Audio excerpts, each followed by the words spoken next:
कृषि कानून लागू करने पर रोक लगी, सुप्रीम कोर्ट ने रोक लगा दी है। इस वक्त की बड़ी खबर है ये, कोर्ट ने 4 लोगों की कमेटी भी गठित की है। तो अब कृषि कानून लागू करने पर रोक लगी है, कृषि कानून लागू नहीं किए जा सकते हैं, उन पर रोक लगा दी गई है। सुप्रीम कोर्ट ने इन कानूनों पर रोक लगाई है और कोर्ट ने 4 लोगों की कमेटी गठित की है। अब ये कमेटी सरकार और किसान संगठनों से बातचीत करेगी।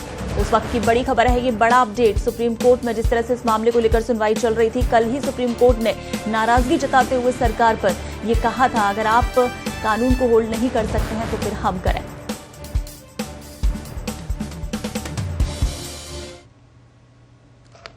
के खिलाफ ये कानून लागू नहीं होने चाहिए। उन कानूनों को लागू न करने के लिए सुप्रीम कोर्ट ने आज स्टे कर दिया है और कमेटी गठित करने के लिए हमने कुछ नाम सुझाए थे। ऑनरेबल जस्टिस मार्कंडे काटजू, कुरियन जोसेफ और भी जस्टिस के नाम बताए गए। उनके नाम पर विचार करके आगे कमेटी गठित की और भारतीय किसानों के जितने किसानों के संगठन है, ऑर्गेनाइजेशन है, उन सबके अध्यक्ष को उस कमेटी में रखा जाए। हमने कहा विज्ञान भवन बहुत बड़ा है, उसमें कमेटी जब भी बुलाई जाए, मीटिंग हो तो उनके अध्यक्षों को बुलाया जाए और उसके साथ अगर लीगल रिप्रेजेंटेटिव की जरूरत है उनके एडवोकेट को बुलाया जाए, जिससे आगे सारी प्रोसीडिंग हो सके। संगठन बैठे हैं बॉर्डर पे, वो तो आए ही नहीं है उनके रिप्रेजेंटेटिव यहाँ पे। इसको किस तरह से समझाया और कितना समय लगेगा? ये पूरा समय लगेगा, कमेटी टाइम लगेगा, लेकिन कानूनों पर रोक लगाना भारत के किसानों की सबसे बड़ी जीत है और ये सरकार की हार है। माननीय सर्वोच्च न्यायालय ने कहीं न कहीं माना कानून गलत थे, किसान विरोधी थे, आर्बिट्रेटरी थे, अनकॉन्स्टिट्यूशनल थे, इसलिए इन कानूनों पर रोक लगा दी गई है। अब हम अपने क्लाइंट से बात करेंगे, किसानों के संगठनों से बात करेंगे, उनसे बात करेंगे। बात करने के बाद आगे हम प्रोसीडिंग देखेंगे। कमेटी बनती है, कमेटी में कौन कौन लोग होते हैं, कमेटी कैसे कैसे ट्रीट करती है। ये केवल दिल्ली के किसानों का नहीं मामला है। ये किसान किसी जाति, क्षेत्र, संप्रदाय और भाषा के नहीं है। ये किसान किसी पॉलिटिकल पार्टी के नहीं है। ये किसान गुवाहाटी से चौपाटी और कन्याकुमारी से तक के किसानों का ये मामला है और उनमें विश्वास की बहुत जरूरत है। हमने माननीय सर्वोच्च न्यायालय कहा कि आप सुप्रीम कोर्ट और किसान संगठन और भारत सरकार ये आपस में किसानों में विश्वास पैदा करे। जब विश्वास पैदा होगा तो आगे प्रोसीडिंग बहुत अच्छी होगी और बहुत 15 तारीख को जो मीटिंग होगी कि क्या नहीं, वो सरकार बताएगी। 15 तारीख को मीटिंग होती है, कमेटी के बारे में क्या करते हैं। सरकार के 8 बार की वार्ता हो चुकी, वो तो फेल रही। अब हमें नए सिरे से सुप्रीम कोर्ट पर हमने भरोसा जताया है देश के किसानों ने और सुप्रीम कोर्ट ने भी उस भरोसे को कायम रखा है, किसानों के भरोसे को, और उस पर स्टे लगा दिया गया है, जिससे अब सरकार, जैसे मध्य प्रदेश में कहा गया था माननीय मुख्यमंत्री जी ने, हम इन कानूनों को लागू कर रहे हैं। भाजपा शासित राज्यों में ऐसी बात आई थी, लेकिन अब वो पूरी तरह से गलत है और कानूनों पर रोक रहेगी। और कानून जब तक ये लागू की बात ही नहीं है, अभी लागू होने का कोई विषय नहीं। आप ना सवाल पूछे, ये कानून रद्द भी होंगे क्योंकि कमेटी बनेगी और कमेटी में सारी चीजें सच्चाई के साथ रखी जाएंगी। जब बनेगी कमेटी, बनने के बाद जब सीधे सामने आएगी और फिर उसकी रिपोर्ट माननीय सर्वोच्च न्यायालय में आएगी। जब रिपोर्ट आएगी तो उस पर दूध का दूध, पानी का पानी हो जाएगा सब कुछ।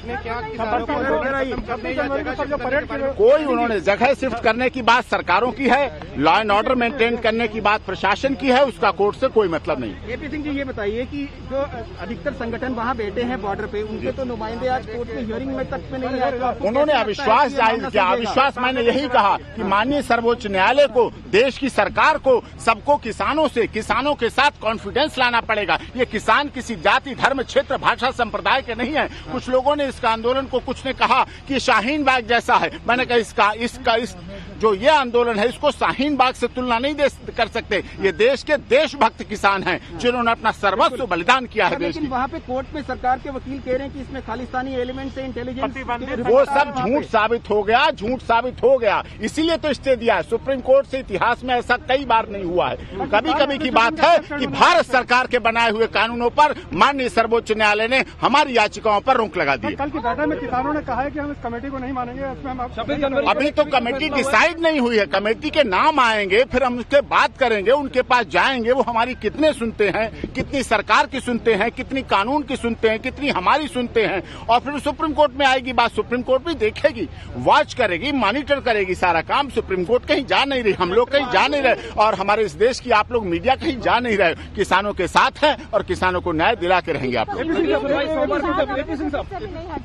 इमीडिएटली अभी नहीं हट रहे, वो अभी बॉर्डर पे बैठे रहेंगे। हाँ, वो बैठ, अब उनसे बात बात करेंगे वो भी पढ़ेंगे। हमने ये भी, हाँ, दूसरी बात, मैंने माननीय सर्वोच्च न्यायालय ने जो कल हम लोगों को काम सौंपा था, हमने वो भी बताया कि हमने किसान यूनियनों से, अपने क्लाइंट से ये साफ तौर पर कहा है कि वो बुजुर्गों को, जो वृद्ध हैं, महिलाएं हैं, बीमार हैं, उनको धरना स्थल पर ना लाएं, जिससे कि मौतों की संख्या बढ़े नहीं, क्योंकि मौतें सुप्रीम कोर्ट के लिए भी गलत लगती हैं, देश की सरकार के लिए गलत लगती हैं, हमारी मीडिया के लिए भी गलत लगती हैं, और हमारे देश के चौथे स्तंभ, जो लोकतंत्र, सबसे बड़ा स्तंभ है लोकतंत्र हमारा मजबूत, उसके लिए भी गलत है मौतों का होना किसी आंदोलन में। कहा था कि प्रदर्शन तो कोई हमारी रोक नहीं है, लेकिन अगर कोई हिंसा होती है इससे कौन जिम्मेदार होगा, इस पर क्या बात होगी सर?